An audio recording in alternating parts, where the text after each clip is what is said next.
¿Y cuáles han sido los principales retos, digamos, en los últimos 20 años? ¿Y cómo ves? Y ahí tienes, vamos conduciendo eso hacia tu área de expertise. ¿Cómo la ves en los próximos 30, 50 o quizá dentro de dos?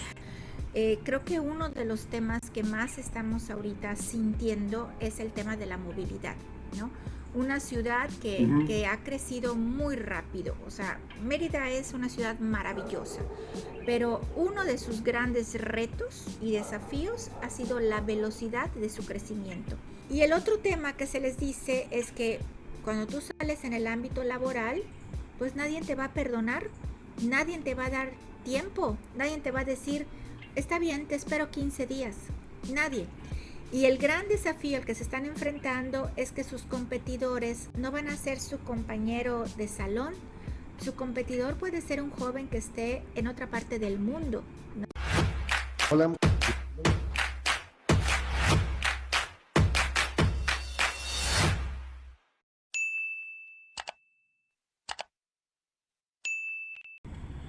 Como sabes, pues yo vivo en Tulancingo, Hidalgo, y pues para mí Tulancingo es el ombligo del mundo, ¿no?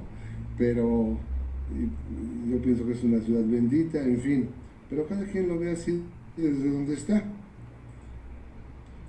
Y he escuchado tus conferencias y pues obviamente tengo la impresión que piensas también de la misma manera en cuanto a Mérida. Y por otra parte me da muchísimo gusto que podamos hablar de Mérida porque a su vez Mérida es una capital referente a nivel nacional. En los últimos años hemos escuchado que es la ciudad, la mejor capital del país, la de mayor calidad de vida, la de mayor equilibrio en la vida de sus habitantes y también y como tal una ciudad referente, por lo menos a nivel nacional. Es de la ciudad de la que mejor se habla. Y de alguna manera en la academia, la investigación, tu actividad privada, también como secretaria de Desarrollo Urbano y ahora con el libro que escribiste y que te han premiado, pues cualquiera sabemos que tienes un rol importante en lo que esta ciudad ha logrado, ¿no? En todo este recorrido de tus distintas acciones. Entonces yo quisiera preguntarte, para dar contexto, ¿para ti qué es Mérida? Bueno, pues antes que nada, Gebor, agradecerte mucho la invitación y efectivamente recordar la importancia de ese diplomado que tomamos con el doctor Pablo, ¿no? Abogado, urbanista, ¿no? En este tema de derechos humanos, ¿no? Y si me dices para mí qué es Mérida, Mérida para mí es todo. O sea, Mérida es una ciudad que la podemos ver como en tres tiempos, que es precisamente la perspectiva del libro que escribí, ¿no? O sea, hablar de Mérida es hablar de pasado, es hablar de futuro y es hablar del presente que nos toca vivir hoy en día, ¿no? Entonces, bueno, Mérida, pues como tú sabes, es una de las ciudades más importantes de la península de Yucatán y que hoy en Sí. día es considerada como una ciudad destino a nivel mundial, no solo para hacer negocios o para venir a vacacionar, sino que es muy interesante lo que ha ocurrido. Yo creo que ha ido evolucionando en los últimos 15 años para convertirse en una ciudad que la gente está considerando para vivir, o sea, para venir aquí a realizar lo más importante que queremos, que es pues habitar, ¿no? Cómo habitar una ciudad. Entonces, para mí, Ujú. Mérida se ha convertido en un espacio muy importante de intercambio cultural, porque tenemos altas tasas de migración, no solamente nacional, sino también internacional. Es un polo muy atractivo para los negocios. Estamos viendo inversiones inmobiliarias, inversiones en industria, inversiones en proyectos que tienen que ver con, pues no solamente el crecimiento económico, sino también el crecimiento del desarrollo de las personas, ¿no? Y evidentemente también otro de los aspectos que la hace única, ¿no? Pues son sus condiciones geográficas, su localización geográfica, ¿no? Estar en una península, ahora sí que esta península, la única península que mira hacia el norte, ¿no? Está rodeada de mar, el tener toda esta cuestión de la cultura maya, que eso nos hace también una, una ciudad y un territorio con muchos valores, porque creo que pocos son los lugares en el mundo que pueden arroparse de tanto valor cultural, de tanta ciencia milenaria, ¿no? Como es la cultura maya. Entonces creo que son como muchas capas que podemos ir agregando, que se van haciendo a lo largo del tiempo para decir que es Mérida. Entonces Mérida para mí es un espacio estratégico en el tiempo, ¿ok? Y en el momento que nos toca vivir, en donde se han integrado muchas capas muy importantes en lo económico, lo social, lo humano, que nos hace ahorita estar en un punto muy importante de la ciudad. Oye, eso es en un plano general. Y en un plan mucho más personal para ti como, no desde el punto de vista profesional en sus distintas facetas, sino en un plano más personal, familiar, cómo lo has vivido? Bueno, fíjate, esta pregunta es bien bonita, ¿no? Es bien bonita porque yo creo que esto va relacionado con la experiencia que cada quien tiene en vivir la ciudad, ¿no? La experiencia que tuve de niña, de adolescente, de adulto, y que verdaderamente ahorita le doy valor cuando tengo un hijo adolescente que le toca a él experimentar la ciudad, ¿no?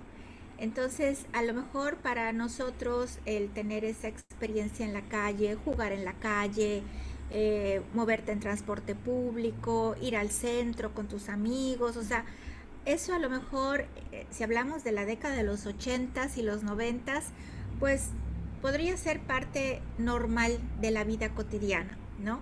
Pero Sí. ahorita que ya estamos en otra circunstancia, en otra Mérida, ¿no? Que ha crecido mucho, que se ha expandido, en donde casi tenemos 500,000 de vehículos eh, girando en la ciudad, ¿no?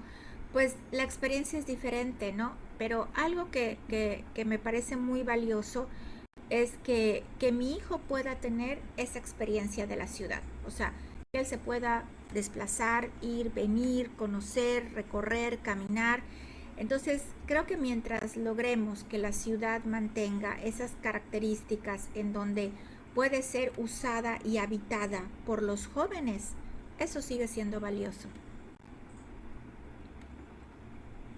Fíjate cómo también eso nos relaciona con algo que pensamos, ¿no? Eh, una de las cosas que yo he tenido siempre presente al comenzar esta serie de entrevistas es que siempre tengo presentes a mis dos hijos. Claro.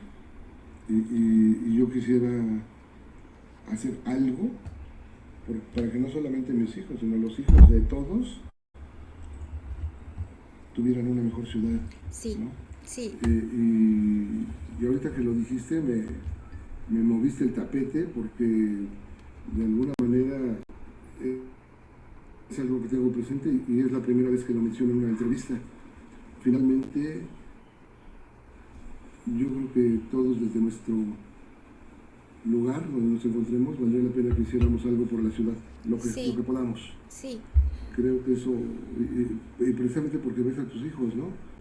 Ahorita que mencionabas cómo fueron las condiciones anteriores, pues aquí en Tulancingo jugábamos en la calle, entre tierra, charcos, todo.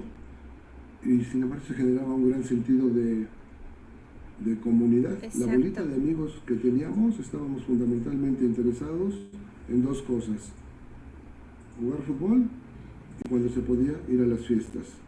Pero mandaba el fútbol, Sí, el fútbol desde la calle. Y bueno, fuimos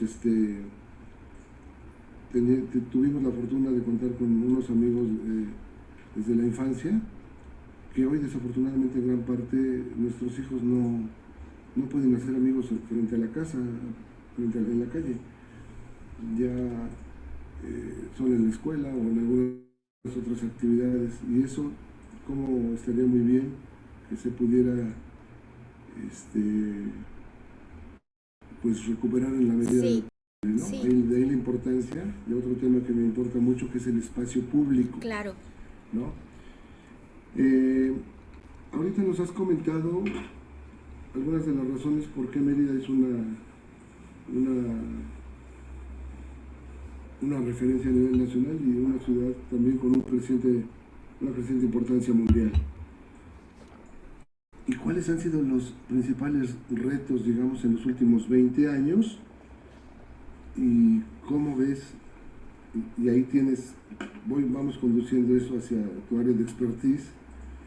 ¿Cómo la ves en los próximos 30, 50 o quizá dentro de 2 Sí, años, claro, ¿no? claro, claro. Bueno, primero yo quiero retomar esto que mencionaste de que para nosotros, ¿no? Hablar de ciudad es hablar de los hijos.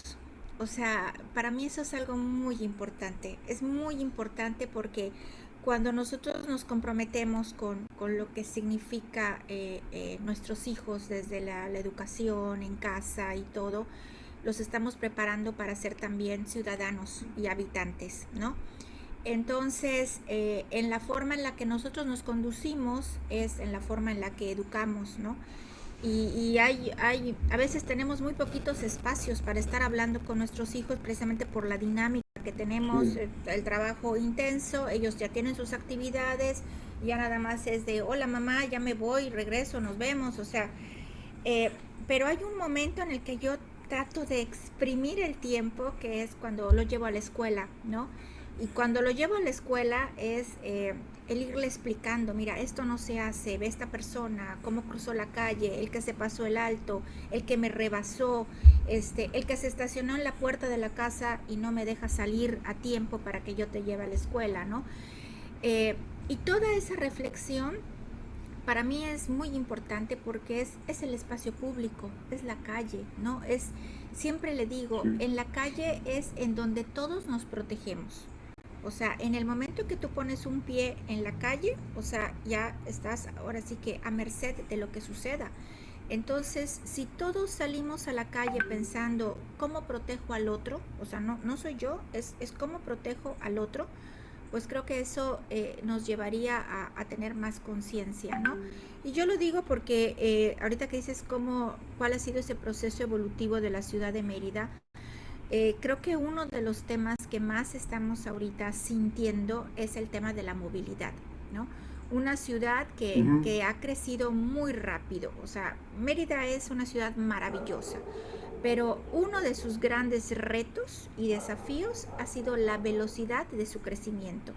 En muy poquito tiempo la ciudad se expandió, casi ha duplicado o un poco más lo que está en periferia que lo que está dentro de la ciudad, pero con una extensión, o sea, muy amplia. Y eso agregarle la movilidad, ¿no? Que ha crecido el parque vehicular de manera considerable. Fíjate, siempre hago esta referencia con mis alumnos. Hace 100 años, poco más de 100 años, solamente había 100 Fortes. El primer auto que sacó Ford, ¿no? Es que se le daba vuelta al motor. Solamente había Sí, 100 en el frente. Fortes, exactamente, ¿no? Entonces eso significaba que había 100 familias pudientes que compraron, tenían un auto, era la migración de la calesa al auto, ¿no?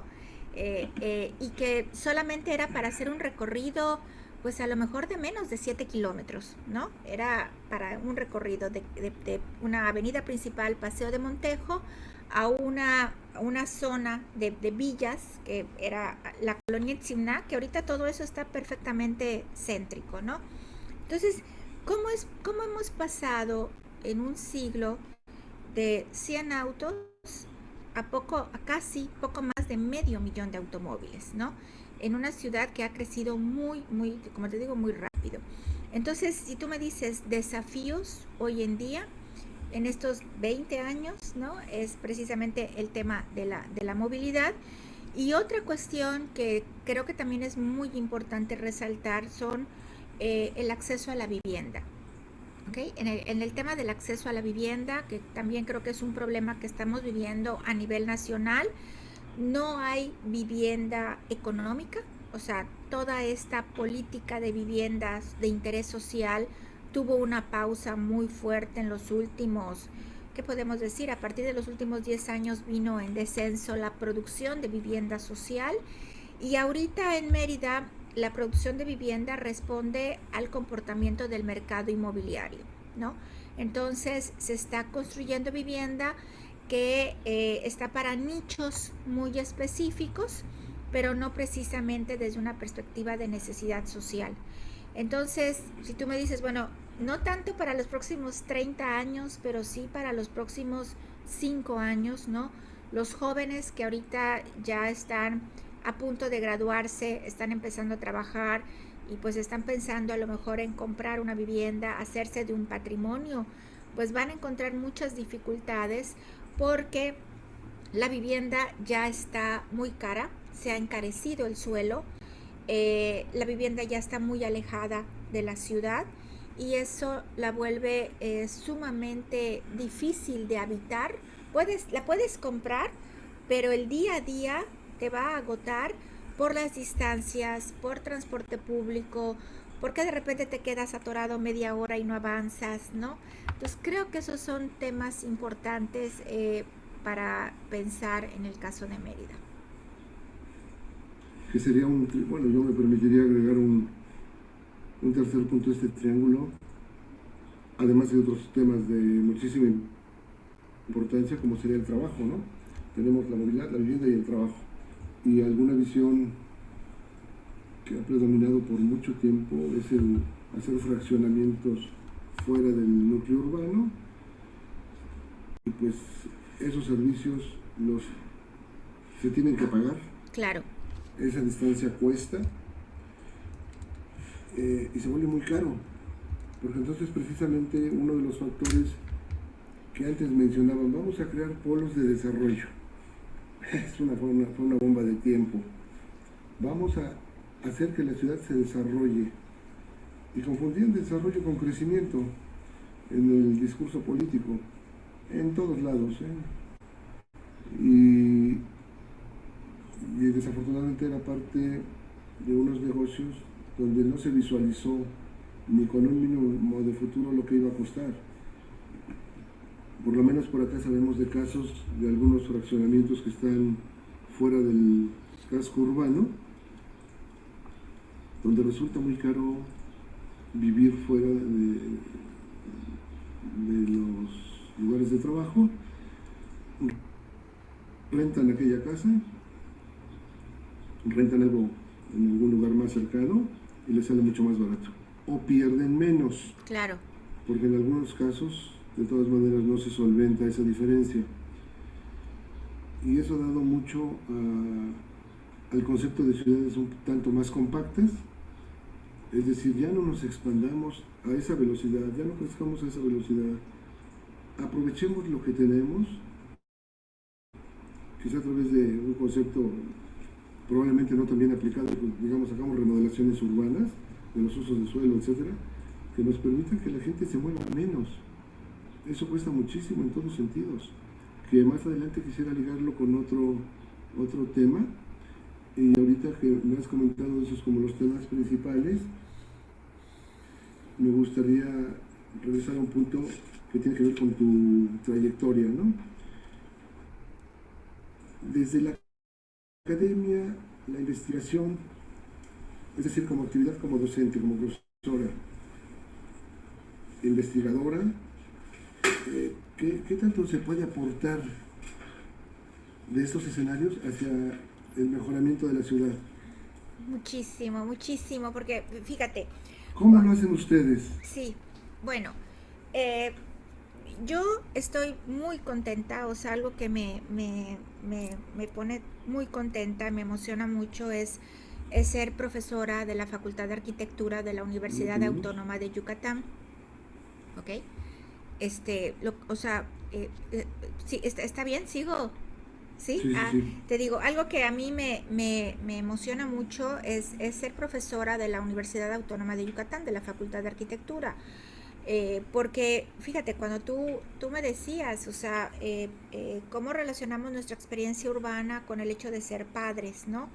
Pues bueno, verdaderamente estar en la universidad formando a los jóvenes es esa responsabilidad también, ¿no? O sea, tú tienes un compromiso de decirle a los jóvenes, o sea, no solamente lo que dice el plan de estudios en términos académicos, ¿no? En términos estrictos de cómo llevar la teoría a la práctica, sino también esa necesidad de conocer la ciudad y de comprometerse a entender los problemas de la ciudad desde otras perspectivas. Y esto es muy importante porque precisamente uno de los grandes desafíos de la educación es cómo actualizas tú un plan de estudios y que vaya acorde con la velocidad con la que está cambiando el mundo. Entonces, Sí. a lo mejor el plan de estudios no lo vas a poder actualizar así cada semestre, porque cada semestre las cosas cambian. Pero sí nosotros como profesores sí tenemos la responsabilidad de estarnos actualizando literalmente cada fin de semana. O sea, cada fin de semana tienes que estar tú atento de qué está pasando, qué está cambiando, para que el lunes cuando tú entras a clase le digas a los alumnos, oigan, ¿qué creen? Lo que les dije la clase pasada ya cambió, porque ahora está Ya cambió. pasando esto, ¿no? Oigan, ¿qué creen? Tal presidente ya lanzó un tweet y con ese tweet el mundo ya cambió, ¿ok? ¿Cómo nos afecta eso en lo urbano? ¿Cómo nos afectan los costos de producción, ¿no?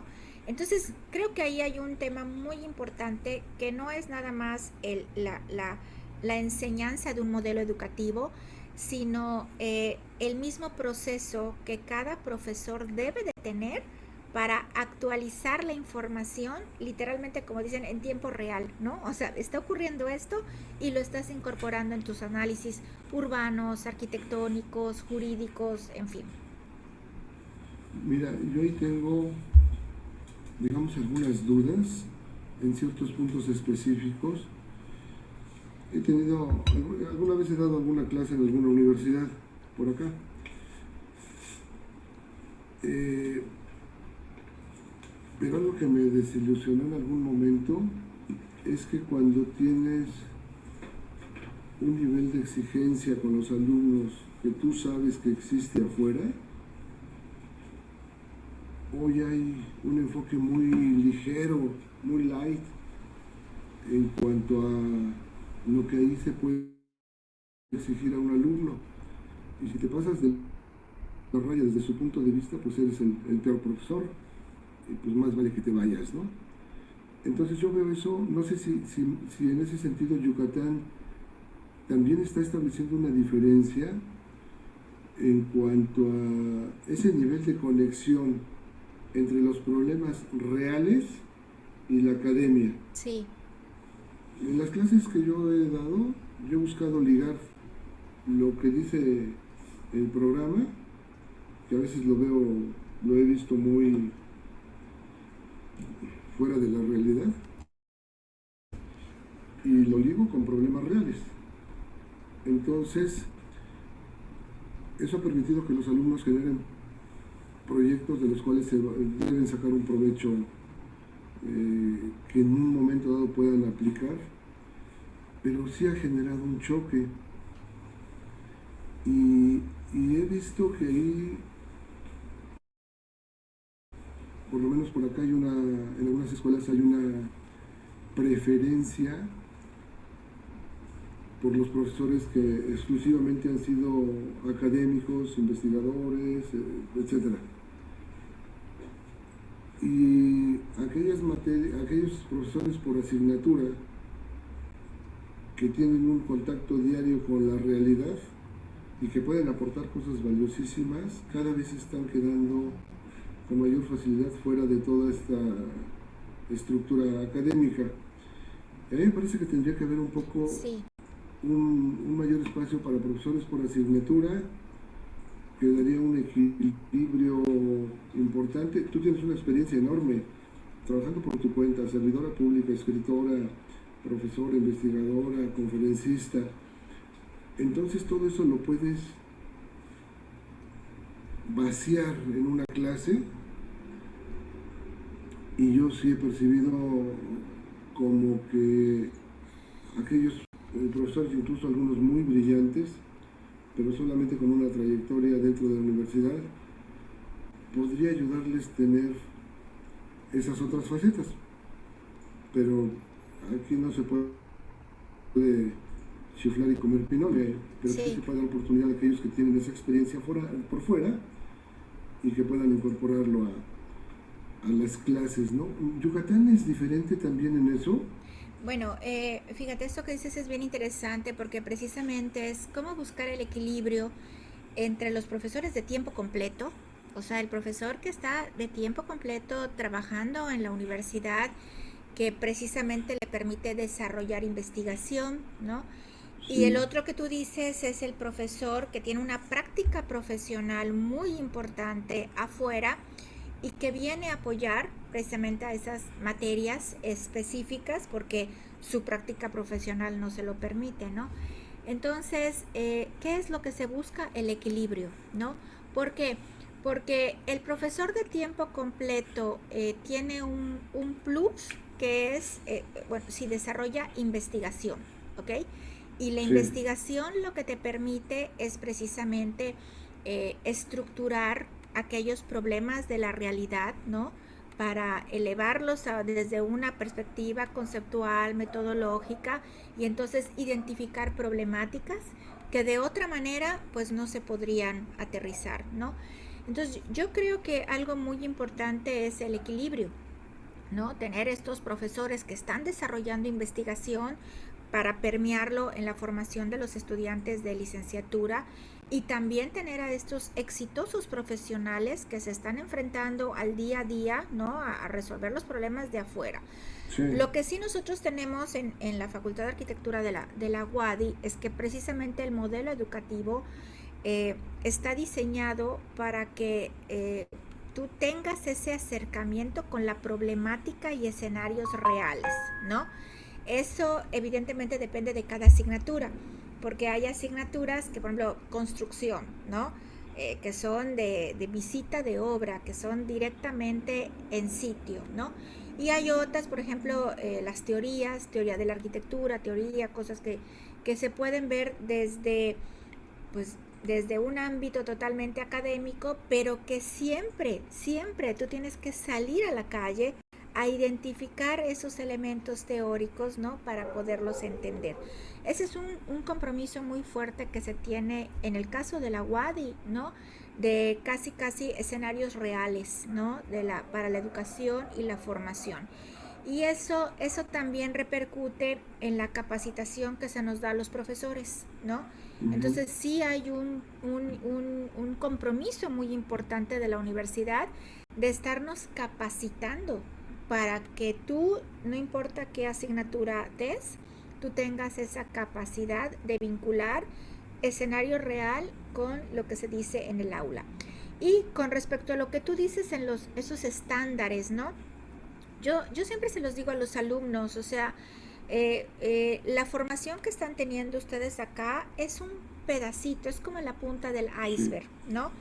Y el otro tema también es que mientras yo estoy hablando, el mundo está girando allá afuera y las cosas están cambiando, ¿no?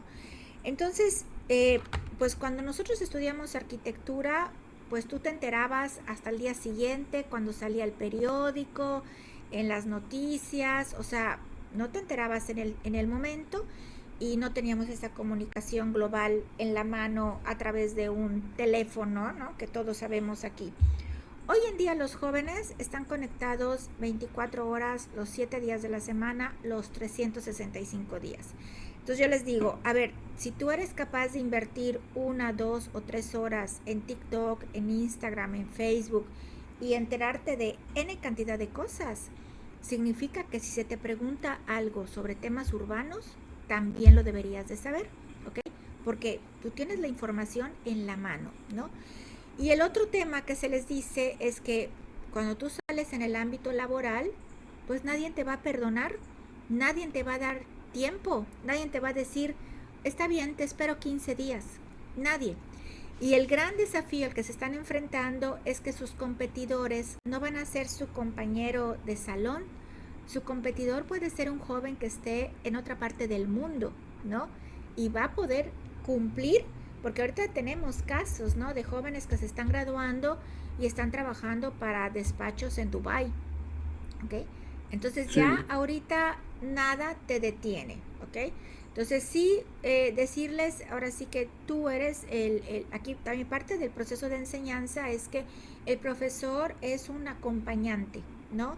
Es alguien que te va apoyando en tu formación y te va orientando, pero verdaderamente el que es responsable de su formación integral es el estudiante, porque él tiene que ir armando sus materias, sus estructuras y darse cuenta que pues el ambiente laboral allá afuera sí está altamente competitivo, porque ahora sí es global.